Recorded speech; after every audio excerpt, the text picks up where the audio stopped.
TheBeefTeam here, joined by the lovely and fantastic BaggedMilk for her final episode this week. Last episodes we talked about Netflix originals, and then more specifically last episode we talked about Stranger Things. So if you think that either of those things are cool, definitely go back and watch those. But for now, I guess just enjoy this episode. BaggedMilk, do you want to introduce yourself? Hello. I am still BaggedMilk. Yeah, it's great. She's still bagged milk. She is not cartoned milk. Because Never. Believe it or not, she's not Canadian. Her name is a lie. Everything about her is a lie. Isn't the cake a lie? Say it again? Never mind. I'm really confused. I'm gonna need some context. The cake is a lie? What does that mean? I don't remember. It's something from, something. Well, anyways, on that note, we're gonna talk about, we're gonna talk about Disney Plus this episode, because I didn't know what else to talk about, so, yeah, Disney Plus time. Yeah, I like Disney Plus. The Mandalorian's cool. What are your thoughts on The Mandalorian, BaggedMilk? Well, I am one of those girls that loves Baby Yoda, even though I've never seen The Mandalorian. I probably never will. But I do have a gigantic Baby Yoda squishmallow, which is apparently hard to get. So basically, BaggedMilk is like, I'm not like other girls. I like Baby Yoda because I'm quirky. You're one of those people? Yeah, basically. Understandable. I share Have a the nice day. Yeah. Well, as a person who actually appreciates The Mandalorian, no pun or no shade intended, I really like it. I like Star Wars quite a bit. I mean, I think I've talked about it with BaggedMilk off camera before, but I love Star Wars a lot. That's all I have to say about that. But specifically to the Mandalorian, I just appreciate it because the sequel trilogy was kind of rough for a lot of fans. I speak for the general fan base when I say we didn't really appreciate a lot of the creative license that Disney took with the characters. So there's been kind of some dissent among the Star Wars community about the future of the franchise. And The Mandalorian kind of takes a lot of that concern and worry and says, hey, don't worry, we got this. We still know how to make good Star Wars content. It's both Star Wars for people that love Star Wars and also Star Wars for people that know nothing about it. I like that. Say it again? I think you're cutting out? I just didn't hear what you last said. My bad. Oh, I just said that I like that it's for people who love Star Wars and also for people who don't know anything about Star Wars, because I really tried with Star Wars. I've seen the one movie like 3 times. I've seen Solo, and I saw one with you that I don't remember. I think we saw episode 9. I think it was like, because it was a group of us, right? Yes. That was like a little bit after my surgery that I had senior year. I was still wearing like the braces, right? Ah, yes. Yeah. Oh, the good old leg braces. Love them so much. Yeah, I think it's like, it's just an all-around pretty solid show. Like, it's got good music, it has good pacing. It's largely episodic, so it doesn't really require your attention for long spans of time. Like, you can definitely watch an episode and then put it down and be like, okay, I'll see this next week. Whereas with other shows, it's like you almost kind of have to sit down and binge it. You know what I mean? Yeah, that's the thing with Umbrella Academy, is that the first several episodes are kind of depressing, so you have to really get into it and commit to it. Yeah, I mean, me and like we've talked. I think we talked about it when we hung out the other day. But like just New Girl is kind of a fun show. I really like it, but it sort of suffers from the issue that you were talking about with Umbrella Academy, where it's like the first episode is really, really hard to watch. But then the rest of it's like fantastic. For me, it's one of those rare shows that actually gets better as it goes along. You cut out. Oh, I just said, for me, New Girl is one of those shows that gets better as it goes along. Yeah, that's the thing. I feel like there's a lot of shows that they kind of reach their peak in the middle, and then it's just directly downhill, like kind of like how they did with The Office. Yeah. Like, I don't know. I think that The Office definitely needed to end when Michael left. Yeah. As much as I appreciate Robert California, like, the soul of that show died when Michael Scott left. Yeah, I did not appreciate the D'Angelo thing. Yeah. And I did not appreciate the one guy, Charles Minor. I think that's the name of him. I really liked him, actually. I thought that Really?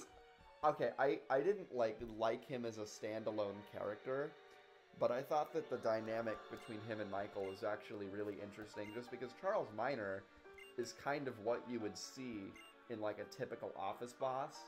So I thought it was kind of interesting to see him and Michael sort of butt heads and like sort of go at it, you know?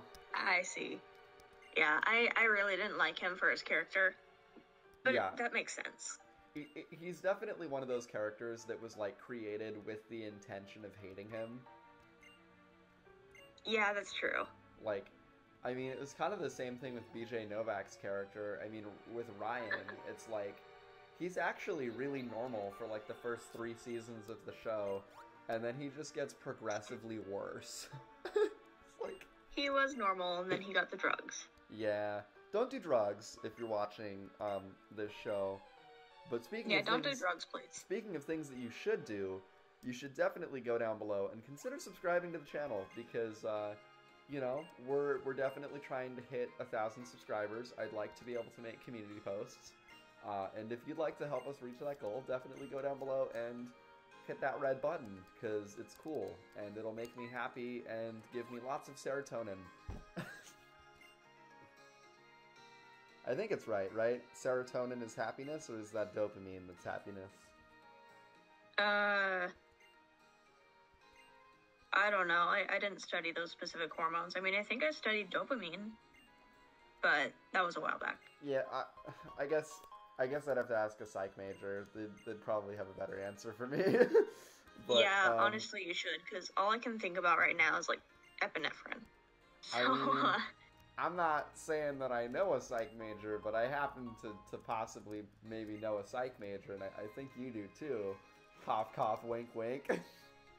Oh, interesting. I didn't know that. Wait, what? I said I didn't know that. What do you mean? What do you mean? I definitely know that. Yeah, okay. You're confusing me. I was getting really worried. I was like, I would hope that you would know who I'm talking about, but... Yeah, that's the funny thing, is that I tend to make up stories and basically confuse Beef Boss very easily, very quickly, by saying something that's completely untrue. Yeah, you call it making up stories, I call it gaslighting. So... Well, I mean, I can convince you of some pretty crazy stuff, like, let's see... I convinced you once that I didn't do something that I actually did do. You also have a remarkably good poker face. Like... I'm surprised by that. Me too, because you... like, I mean, don't take this the wrong way, but like you look like you would want to tell people everything, but you're like remarkably good at not divulging information, especially like, I mean, not even as just, I don't know where I'm going with it, but like, yeah, you're just really good at like poker facing. That's, I don't know. Really good at what? You're really good at poker facing, so Ah. I don't know where I'm going with that story, but that's a thing that Bagged Milk is good at, so there you go. Thank you. I will say, I think it's funny because, you know, I have anxiety, so it's hard for me to, not to self-diagnose here, but Yeah. I think it's funny that you say that because I have trouble not saying things. Yeah, I don't know where I'm going with that. That is hilarious. Okay, not that you have anxiety, obviously, that's not hilarious, but I think it's... I mean, it's kind of funny sometimes. I mean, I think it's really funny that you, a person who is remarkably good at keeping secrets, is like, oh man, I have such a hard time keeping secrets. Yeah. Definitely can appreciate the irony of that statement. I don't know. What else should we talk about? We kind of talked about The Mandalorian a little bit. We segued into The Office. I don't know. I'm having an identity crisis, like mid-episode here, guys. An identity crisis or an episode crisis? An episodic identity crisis. Let's go with that. Oh, that sounds really intense. It's kind of, I mean, it is a little bit intense. How about what if I told a story? Yeah, okay. Let's. It has to be a true story though. You can't trick me. Oh, that was the whole point. No, it's got to be a legit story. I'm sorry, dude. Can I? Oh, okay. Because I could totally just make something up right now on the spot. You could, and I would believe you. Okay, yeah. You know what? Sure, make up a story. Okay. So, yesterday, there was this whole thing that happened that at first I wasn't aware of.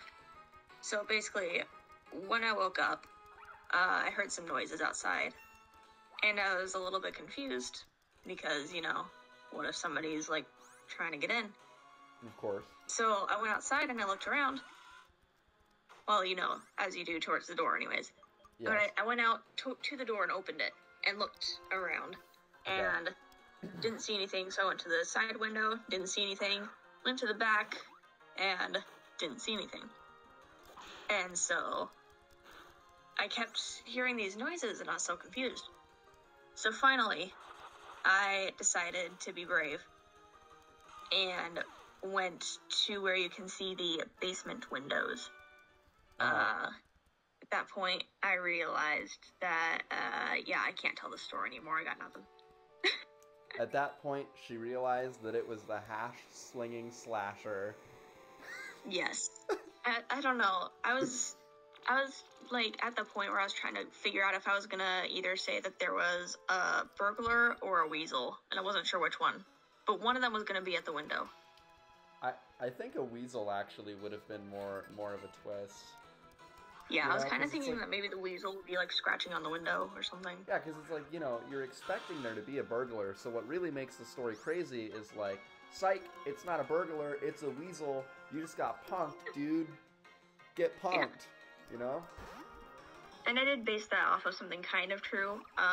Once my cat had managed to get out of my house, and so she was by the basement window meowing, like, desperately, so I checked every room in the house because I couldn't actually tell where she was coming from, because you can't really see that basement window unless you actually try. Yeah. And so, she was meowing, and I kept on calling her name, and I was panicking.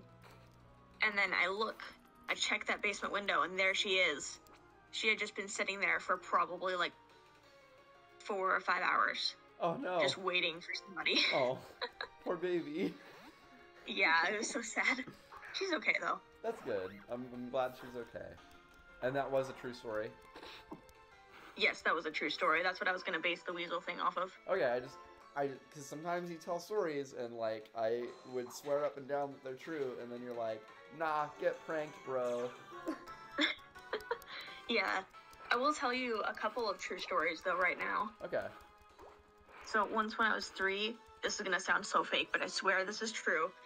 When I was like 3 or 4 in that region, I went to a circus. Yeah. And it was one of those circuses where they have like an actual, like, they had an elephant, like a full-on real, like, elephant. Yes. And they actually let us, like, ride the elephant. That was a thing. What? And this is real? Yes, this is real. I have ridden an elephant. They are hairy. Okay.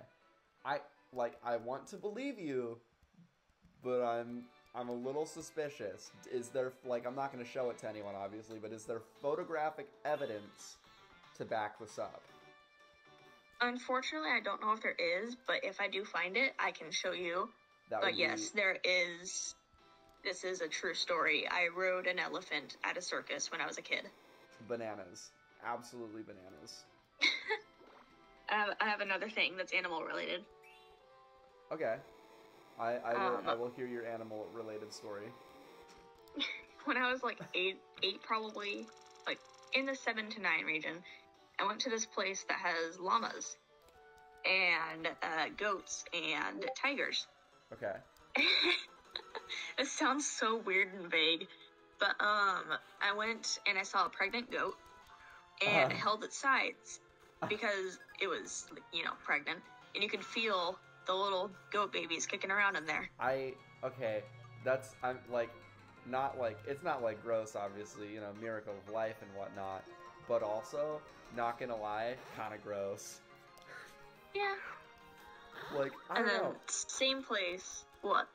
I was just gonna say, like, I don't know, I mean, even, like, feeling babies kick is kind of weird, because then you're like, oh, there's, like, this weird alien thing inside this person. It's so weird. Yeah, that bothers me. You don't like feeling babies kick either? I haven't tried. I don't have the need to.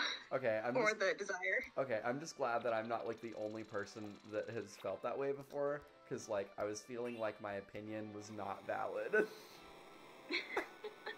No, I know that everybody loves babies and pregnancy and whatnot. I just, it's not my thing.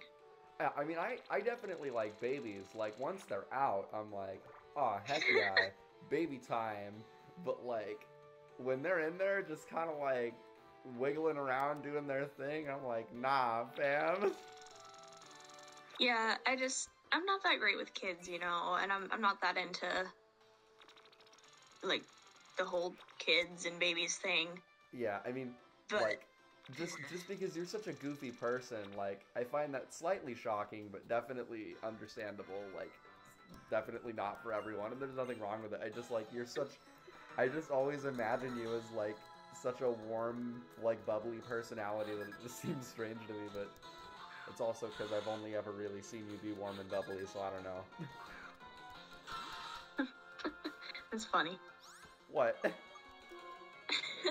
I mean, think about it. Like, Thank you. I've never seen you, like, mad before. You've always been generally in a good mood, like, other than when you're walking away from strange things that I've said, but, like... Yeah. For context. Oh, now I want to get angry just to, like... See, I can pull off a pretty good angry face. I believe it. Yeah. Just for context, guys, BaggedMilk does not hate me, like... We're good friends. It's just that sometimes, like, as a joke, she'll, like, walk away from me if I ever make a joke that she doesn't think is funny. But we don't hate each other. We're very good friends. Yes. At least I think we are. I don't know if she's told you guys different, but Yeah, don't look at my Twitter. What? You have Twitter? I don't. Yeah, that's the thing. That was a lie. I don't have Twitter. Yeah, I was gonna say I don't even have Twitter, dude. Really? No. Who goes, like, ew. I have Instagram, I have Snapchat, I have a Facebook that I pretend doesn't exist, and, like, I have Discord, but that's just for the YouTube channel, which, speaking of, gonna plug the Discord real quick. If you want to join our Discord and come hang out, it's a pretty fun place to be. I'll put a link in the comments. Yeah, alright.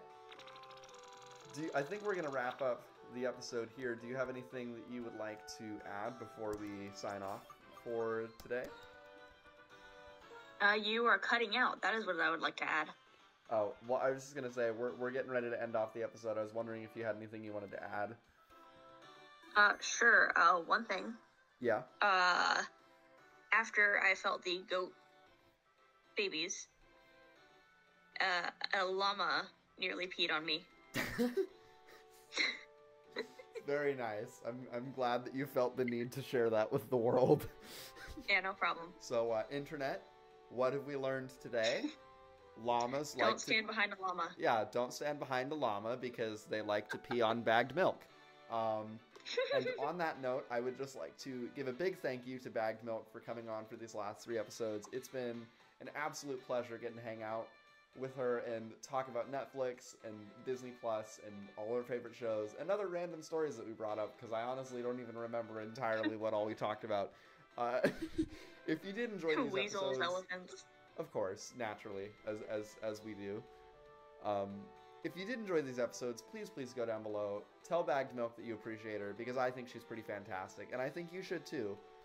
And also, definitely go subscribe, because I want your subscriptions to amass a following and have world dominance. That's my pitch. See you guys next week with our next guest, Duke Beefington. Bye.